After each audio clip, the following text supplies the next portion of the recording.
My name is Michelle Zahn, and I work at Trillium Drop In Center located in Woodbridge, Virginia. My name is Robert Johnson. I also work at Trillium Drop In Center. I'm a facilitator, and thanks to Trillium, I'm also a state certified peer support specialist. I'm a senior facilitator, and I am also a certified peer support specialist.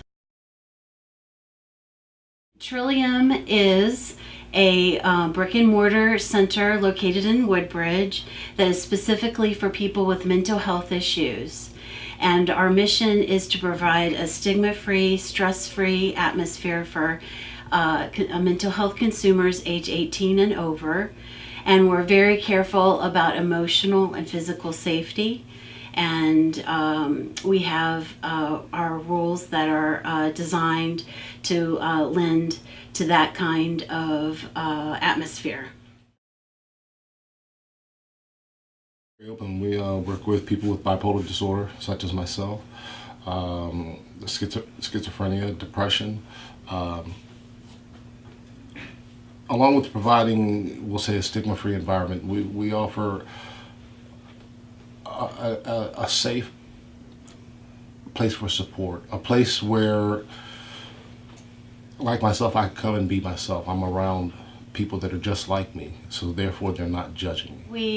We provide supportive, recreational, and educational activities, and we have a whole calendar on our website, which is a really great website that has all kinds of information about us. And people are welcome to participate in the activities, or if they just want to sit and be, if they want to talk with someone else, basically it's very important to say that we're about reducing the isolation and alienation that happens sometimes when a person has mental illness and feels like they are the only one in the whole wide world, because they're not. No. We're funded through the state, which comes through the county for us. And we take private donations. All of our volunteers are people that have mental illness, and we are a private nonprofit. Cash donations, donations of food, and sometimes clothing that has to be approved by our director. As my illness progressed, I hadn't reached a level of acceptance. There was nothing wrong with me because I had a wife, 2 beautiful boys. We lived in a townhouse. Each of us had our own car. I had a great job, and everything was perfect. Then the hospital visits started. Each time I got out of the hospital, take the medication for a while, then I feel better, so I'm good. My last hospital visit, though, was what they call a TDO, a temporary detention order. And basically what had happened was I'd gone full-blown manic. There was a suicide attempt, but kind of on the brighter side, I was attempting to call CSB to tell them that I had changed my mind. But I was so far gone that I guess what was up here wasn't really coming out through here. And they were smart enough and wise enough to pick it up. And they sent the police to come get me, which began my last hospital visit. During that stay, the detention order was for 5 days. And me being in and out of hospitals, I kind of knew the ins and outs, what they wanted to hear and how to act. But what I didn't know was they also had a recovery team of 7 different people outside of the doctor and the social worker. They were watching me. So at the end of 5 days, I was super smart because I've tricked everybody and I'm finna get released and I can go smoke my cigarettes and everybody will leave me alone. And the doctor said, no, you're not ready yet. So I kind of lost it and I ended up there another 7 days, which actually turned out to be very, very good because that's what I needed. Upon my release, I was homeless. wifeless, carless. So I kind of wandered around. About the first couple of nights, I found a church, and I slept on the bench there the first couple of nights. While in the hospital, they gave us these pamphlets of drop-in centers, and one that stuck out because it was in the Dale City area was Trillium Drop In Center, where we're at now. It took me like 2 days to find it because, I don't know, I just couldn't find it. But when I did find it, the staff they were receptive of the fact that I was nowhere near acceptance, but they knew that this was a place I needed to be, and they welcomed me. There's a corner on the other side of the building. There's a pool table in that room. People play cards there. And most of the time, if there's nobody doing anything, then the room is empty. So that's where I felt safe. And I'd stay in my corner. People walk through the room and everything. As the consumers, I'd see them smiling. And in all honesty, for lack of a better way to put it, it used to piss me off. Because it's like, don't y'all get it? Something's wrong with us. The staff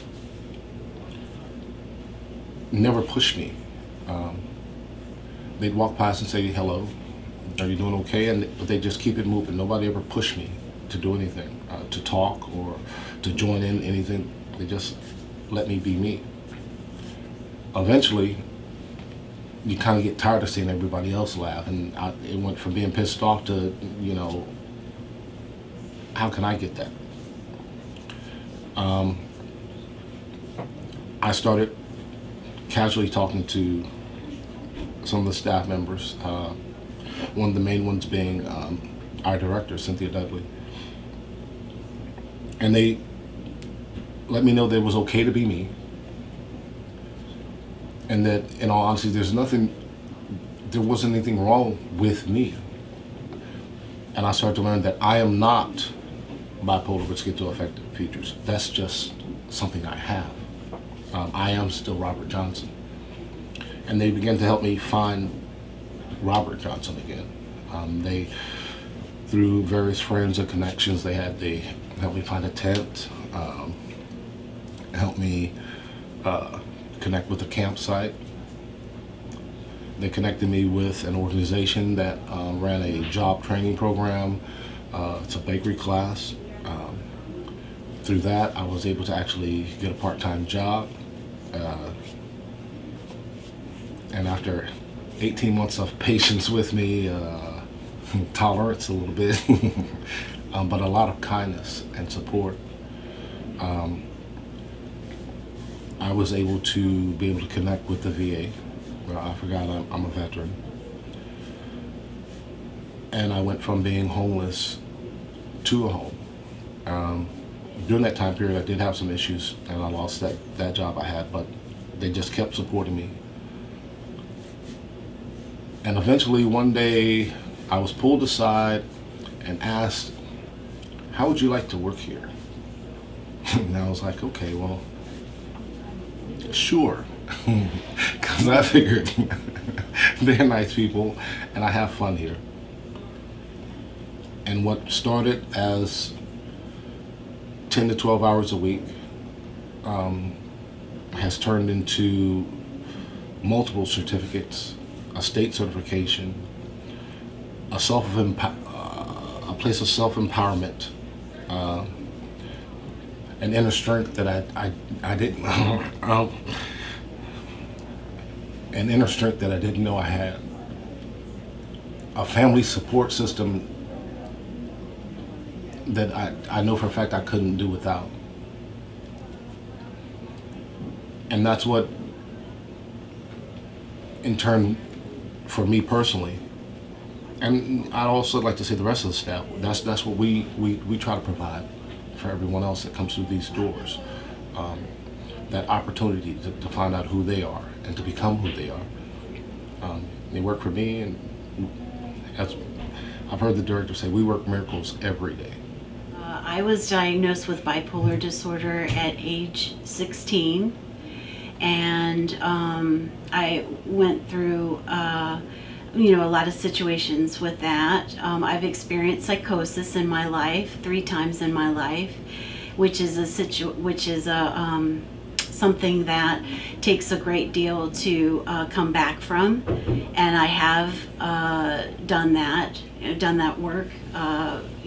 When I had that when I was age 16 and also in my 20s. But I started college in, I almost don't want to say the year, but I don't have, I went to college and had a lot of fun, and also had my illness, and I was nicely asked to leave for a semester, which my mom encouraged me, or kind of informed me that I would be working, or maybe getting an apartment somewhere else. I wasn't staying at home. So I worked and then decided to go back to school. And so what I'm trying to say is that I've had the experience of finally finishing college, and it took a lot of perseverance to do that, because I had my illness in between, and it took me a total of 13 years. But that's one thing. But so I've had the opportunity to work, and I did get my degree in English, and I was working at a newspaper, and left that. I experienced a depression that lasted about 4 years, and I was seeing a therapist. I always saw a therapist and a psychiatrist for my meds, and this therapist told me about Little Jack Horner's Corner Bakery, which is a bakery program specifically for people with mental health issues, and it was Tuesdays and Thursdays in the evening, and I would go there and bake things, and I was actually working again. So that started me, it's kind of slid me into starting to work again. And about that time, I had a friend who, it was about 2008, a friend that brought me to Trillium, and I would always sit up front, and I would only stay for about an hour. And emotional safety was everything to me, because I was a person that had been isolated at home, and not been around a lot of people, and just didn't want to experience anything nutty or anything like that, and I started to talk to the director, and she found out that I had a degree in English, that I liked to write, and she started asking me to help with things ever so slowly, like with looking over a grant for editing, or I got the opportunity to organize a fundraiser, and so I was doing the bakery program, and I was coming here doing that. And I have to say that the executive director, she would invite me to, she actually came to my house and got me out of my house, and would take me to, like, say, Panera. And I remember shaking because there were so many people, and she would take my hand and say it's okay, and she really got me out of my home. I have to and help me with the isolation. And so anyway, I got to the point where I remember I was talking to her, and I said, well, I'm going to put my application into Hallmark, because I had a job previously a long time ago where that seemed like a very good atmosphere. And she immediately said, oh no, you'll come work for us. And so I came to work for Trillium. And when I first worked for Trillium, I was very not sure of myself, and I needed a lot of bringing up and a lot of confidence building, which she worked with me all the time with that.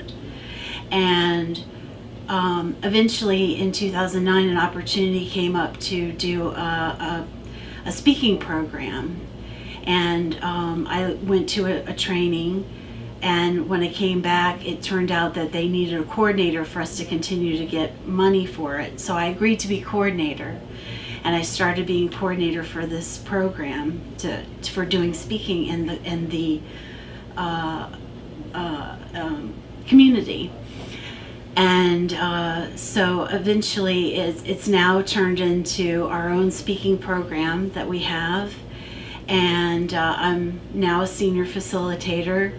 And one of the greatest certifications that I've been able to achieve is being a certified peer specialist through the state of Virginia. We're certified with that, and being recognized for doing what I had been doing for years by the state. Trillium was involved with a study done by a professor from New York.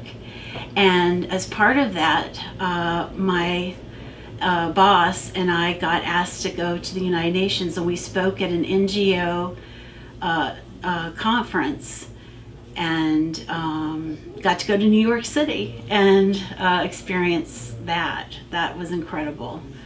Yeah. A little bit more about this lady. She didn't tell you. Not only myself, but there's a couple other staff members that, between Michelle and Cynthia, they've gotten us involved in advocating. Michelle and Cynthia have motivated myself and two other staff members to, whereas they didn't push us. It was a lot of positive thoughts, to whereas we actually participated in Hill Day. Michelle and Cynthia showed us how proud they were of us. That, well, I kind of stuck Michelle on this one. we were going to go to the Senate, so I guess I was kind of picked to do the conference calls, and I heard Michelle's voice, as you do. And she introduced herself. Michelle's on, so I hung up real quick. It's like, yep, she's got it. But she led us on our tour through the Senate. Whereas we got to personally meet Delegate Anderson and Senator McPike. So the smile is wonderful, but her positive influences on a lot of us. Between her and Cynthia, they've propelled some of us to, go to places that we never even thought of. I mean, like I said, she had me speaking at the Senate. Cynthia actually put me in front of the Senate. So, I mean, this is a wonderful place, and between Michelle and Cynthia, a lot of us, and then not only us as for our staff, there are members that come here and ask. Today, several calls. Is Michelle there? So, the CIT training. Okay, Michelle. They were originally doing it with another organization, and I was approached by Cynthia and Michelle. Would you consider doing public speaking? I'm like, well, I'll think about it. And once I saw some of the stuff that was out there, there was nothing coming from people that actually had the disability. So I got involved. My first actual CIT presentation was with Michelle. And we did for Prince William, CIT, Crisis Intervention Team. So we spoke to Prince William County Police Department. And Michelle, because she had done it several times, she was very smooth, and did her introduction, and then it was my turn. And my main interaction with police was when I was homeless, so okay. So I had to stand up there and I introduced myself and I gave, what was it, my hobbies, talked about my family. And then the next thing it said was, say something that you have in common with the police. And so I looked over towards Michelle and Cynthia, and then I looked back at them, and I looked back at Michelle and Cynthia, and they're just nodding at me like, you got this. And then I remember joking with Cynthia, and I said, well, they've arrested me before, so I figured, hey, I'll throw that out there. I said, well, we have one thing in common. I'm here and y'all have arrested me before. And the room laughed, and Cynthia and Michelle laughed, which gave me confidence. The CIT program that Michelle helped me get involved in is a wonderful program that Trillium has turned into an even. When we went into it, it was wonderful already. It was nice already. But now the way they've structured it as far as what we're doing, it opens the way that we can speak more freely to the officers and give them a better understanding of what's actually happening when someone with mental illness is in crisis, and the compliments that we get. One of the classes that came here, it was really neat. They, for some, I don't know, wanted to talk to me outside. So I went outside where they were all gathered, and I think it's one of the best compliments that I've ever heard from them. The guy one of the officers looked at me, he said, you know, we finally get it. We've toured several installations today, but your installation, we get it. And I was like, what do you mean? He said, remember, you know, when you were a teenager, that one house in the neighborhood that everybody went to because they just felt safe and comfortable? I was like, yeah. He said, well, that's what Trillium is. He said, we get it. That's why everybody comes to you. So not only do the officers see it, you know, it's amazing. And that's a program that, like I said, I wouldn't have been involved in if it hadn't been for Cynthia and Michelle. So Trillium will be celebrating its 10th anniversary at the end of September. When we opened 10 years ago, we'll be having a celebration party this year for it. Also, we participate in the Occoquan Crafts Festival. We're always on Commerce Street, and we're there to spread the word to the community what we do, and we always have art and jewelry made by people that come here and work here. Trillium has a YouTube channel, Trillium Drop In Center, and we have a bunch of fabulous videos on there about the center, about schizophrenia, about bipolar, about depression, and a tour of Trillium. So if you want to see what Trillium looks like and you're in the big wide world, you can go on there. And some of the other videos that we've participated in the community.